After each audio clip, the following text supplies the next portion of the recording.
नमस्कार, मैं आनंद कुमार। दिल्ली में बैठकर पश्चिम बंगाल की राजनीति को समझना बेहद ही कठिन है। पश्चिम बंगाल की राजनीति को समझने के लिए पश्चिम बंगाल की ज़मीनी हकीकत को समझना होगा कि पश्चिम बंगाल में आखिर चल क्या रहा है। मेरा नाम अजीत कुमार सिंह है। अजीत कुमार सिंह जी, क्या लग रहा है बंगाल की क्या परिस्थिति है? बंगाल का परिस्थिति है कि इस बार बीजेपी आ जाएगा। बीजेपी आए। ममता बनर्जी ने बंगाल के लिए कुछ किया है कि नहीं? क्या है, लेकिन उतना नहीं किया है। आदमी का सोच ये है जो बीजेपी आने से बहुत कुछ हम लोग को फायदा ही होगा। हाँ, इसीलिए आशा लेके हम लोग चल रहे हैं। तो इस बार बीजेपी लाना ही है हम लोग को। देखिए, बंगाल में दो धरा में जो है वोटर बटे हुए हैं। एक मुस्लिम समुदाय के वोटर हैं जो कि टीएमसी को साथ लाना चाहते हैं, और एक हिंदू समुदाय के वोटर हैं जो कि बीजेपी को लाना चाहते हैं। संख्या बल किनकी ज़्यादा होगी? ये कोई जरूरी नहीं है। ये सब आदमी का एक संदेह है। मुसलमान ये जो वोटर है जो टीएमसी को लाने चाहता है, ये कोई ज़रूरी नहीं है। उन संप्रदायों से कुछ है कि बीजेपी लाना चाहता है। देखिए, हम लोग का है बहुत सारे मुसलमान संप्रदाय में भी है जो बीजेपी लाएंगे। हाँ, मुस्लिम समुदाय के लोग हैं जो कि बीजेपी को सपोर्ट करते हैं, एकदम बिल्कुल सपोर्ट करते हैं। जो सोचता है समझता है उन्होंने ये बीजेपी के लिए सोचता है, जिन्हें बीजेपी लाने से हम लोगों को अच्छा है। ममता सरकार का ज़रूरत नहीं है। बीजेपी की सत्ता तो 100 पे 100% आने वाली है।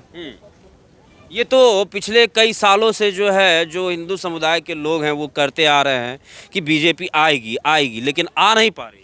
नहीं आने का कारण था क्योंकि यहाँ पे डुप्लीकेटर वोटर बहुत था, किराया का वोटर सब बहुत था।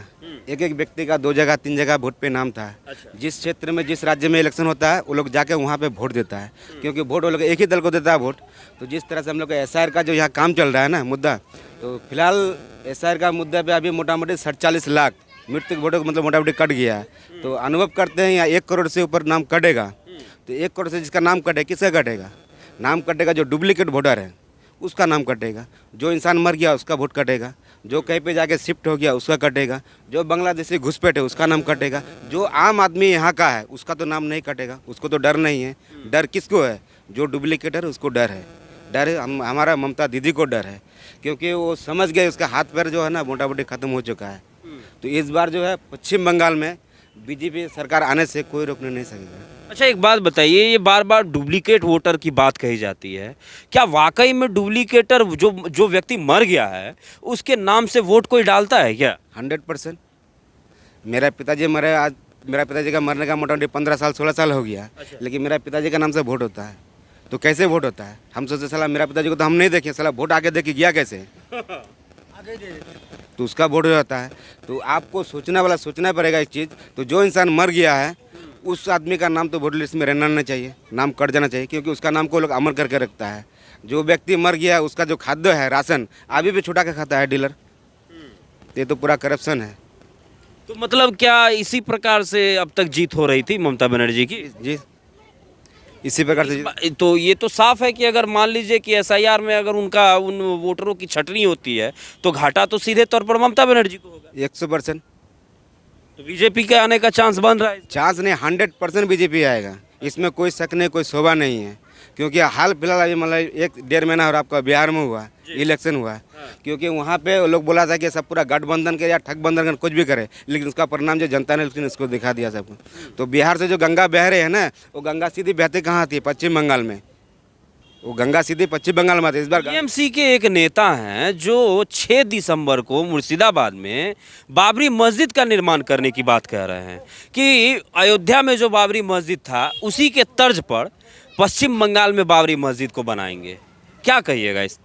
देखिए, इसमें तो हम कुछ नहीं बोल सकते हैं, लेकिन जो बोला है उसको सोचना पड़ेगा। लेकिन 100 बार जो इंसान का वंश नहीं है यहाँ पे, ठीक है, जो इंसान का वंश नहीं है, 200-1000 साल से पहले जो चीज़ का ये चला था, विवाद चला था अयोध्या में, वहाँ का विवाद खत्म हो गया कानून के प्रकार से। वहाँ पे राम का मंदिर बना है। तो बाबर नहीं है, आजम नहीं है, तो उसका निर्माण फिर कैसे हो जाएगा?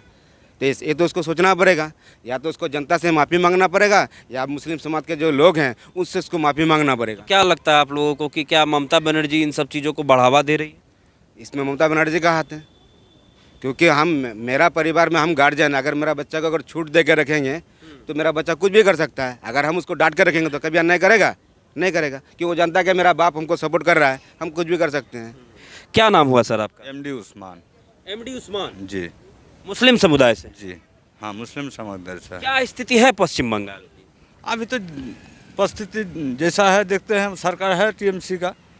लोग कहते हैं कि टीएमसी के सरकार में, टीएमसी के राज में खास करके हिंदुओं पर अत्याचार हो रहा है।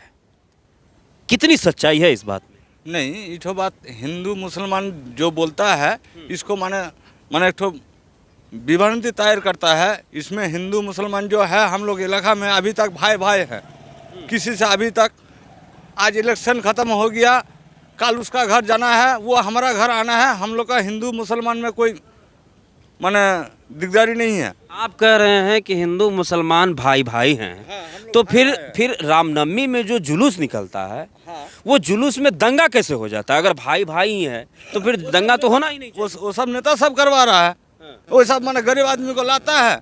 हाँ, जाओ ऐसा करो, हम 2000 रुपया तुमको दे देंगे। वो दंगा फैलाता है, वो नेता लोग फैलाता है, पब्लिक नहीं फैलाता है। पब्लिक को कहीं भी देखिए, चाय का दुकान, मिठाई का दुकान, चौहरी में, खेत में देखिए, हिंदू मुसलमान सब एक साथ काम करता है, एक साथ में घूमता है, फिरता है, चाय पीता है। वो कभी उसका पैसा हुआ तो हमको चाय पिलाता, हम होता तो उसको चाय पिलाते हैं। इसमें तो कोई माना भी नहीं है। जो इस बार का चुनाव में क्या चाह रहे हैं आप लोग कि इस बार जो पश्चिम बंगाल में चुनाव हो, इसमें क्या होना चाहिए? इसमें बदलाव होना चाहिए। सरकार कोई भी हो, सरकार बदल होना चाहिए। इसलिए जो हम लोग का चकलिया विधानसभा में ना एक तो कॉलेज है, ना एक तो बढ़िया कुछ है। हाँ, अगर हमको बच्चा पढ़ाना है तो रायगंज भेजना पड़ेगा, और नहीं तो इस्लामपुर भेजना पड़ेगा। हम लोग का चकलिया में एक तो माने कॉलेज नहीं है बढ़िया सा। बदलाव में आप लोग किसे देखना चाहते हैं? चूंकि वामपंथ की सरकार को आप लोगों ने देख लिया, टीएमसी की सरकार को भी आप लोगों ने देख लिया, सरकार बीजेपी को देखने चाहते हैं। अभी आप मुस्लिम समुदाय होकर के बीजेपी को पसंद कर? एकदम 100%, कोई इसमें दिकदारी नहीं है। जबकि मोदी सरकार पर, बीजेपी पर यह आरोप लगता है कि वो जो है मुस्लिम विरोधी पार्टी है। नहीं, गलत बात है। कौन बोलता है विरोधी पार्टी है? कौन बोलता है? हम तो देखने ही नहीं पाते हैं। वो तो नहीं बोलता है जो हिंदुस्तान छोड़ के भाग जाओ, तुमको भेज देंगे। कोई तो मुसलमान को बीजेपी पार्टी बोलता है जो हम तुमको हिंदुस्तान से छोड़ के भगा देंगे कहीं? ये तो नहीं बोलता है। नहीं, ऐसा नहीं बोला जाता। क्या पश्चिम बंगाल में बीजेपी की एंट्री होगी इस बार? होगी, जरूर होगी। इस बार बीजेपी आगे होगी। कैसे आगे हो जाएगा? इतने वर्षों से तो बंगाल में बीजेपी लड़ रही है, तभी क्यों नहीं आगे हुई जो इस बार आगे हो जाएगी? मतलब अभी जो है संख्या बीजेपी का ज़्यादा बढ़ चुका है। अच्छा, इसलिए इस बार बीजेपी का जय जयकार है। कहीं एसआईआर के मुद्दे को लेकर के तो बीजेपी नहीं आ जाएगी? नहीं, कोई एसआईआर में जो वोट काटा जा रहा है, ममता सरकार का ये कहना है कि बीजेपी चुन चुन कर टीएमसी पार्टी के वोटरों का जो है छटनी कर रही है। नहीं, ये गलत बात है। जो वो बांग्लादेशी है उसको खुद भागना चाहिए इंडिया छोड़ के। तो बंगाल में बांग्लादेशी हैं? जरूर है, बहुत है। अभी आप जहाँ पर इस वक्त खड़े हैं, यहाँ पर आसपास में कहीं बांग्लादेशी देखे? यहाँ पर तो नहीं है, बॉर्डर के बगल में जाके बहुत ढेरी हो गई है बांग्लादेशी। अपने आप एनआरसी के कारण में निकल के भागती है गाँव से। पश्चिम बंगाल के राजनीति में पूरा नए मोड़ आना वाला है। तृणमूल सरकार जाएगा, हाँ, और बीजेपी सरकार जो है, भाजपा की सरकार हम लोग का यहाँ बंगाल में आने वाला है। बंगाल में भाजपा का सरकार आ जाने से क्या हो जाएगा? ममता बनर्जी क्या बंगाल का विकास नहीं कर रही है? क्या बंगाल के लोगों को नौकरी नहीं मिल पा रही है? क्या बंगाल में सड़क, पुल, पुलिया नहीं बन रहा? सुनिए, बात होता है क्या, टीएमसी का सरकार यहाँ का बंगाल का आदमी सब देखा है। यहाँ जो बंगाल में टीएमसी का सरकार है, करप्शन बहुत ज़्यादा बढ़ गया है। करप्शन का कारण है, जहाँ भी जाइए आप घोटाला ही आपको मिलेगा। जैसे हम लोग नज़दीक में बिहार में जाके देखिए, पहले बिहार जैसा था, खंडहर जैसा, अभी बिहार बहुत आगे चला गया है। पहले जैसे बंगाल आ गया था, बंगाल उस तरह से हम लोगों का पीछे हो गया है। कारण हम लोगों का यहाँ करप्शन का मुद्दा जो है ज़्यादा तूल पकड़ लिया है। कारण ये भी है कि यहाँ जो हम लोगों का बंगाल का सरकार है, अगर सेंट्रल में जो सरकार है, अगर बंगाल में आ जाएगा तो रफ्तार पकड़ लेगा हम लोगों का, यही हम लोगों का सोच है।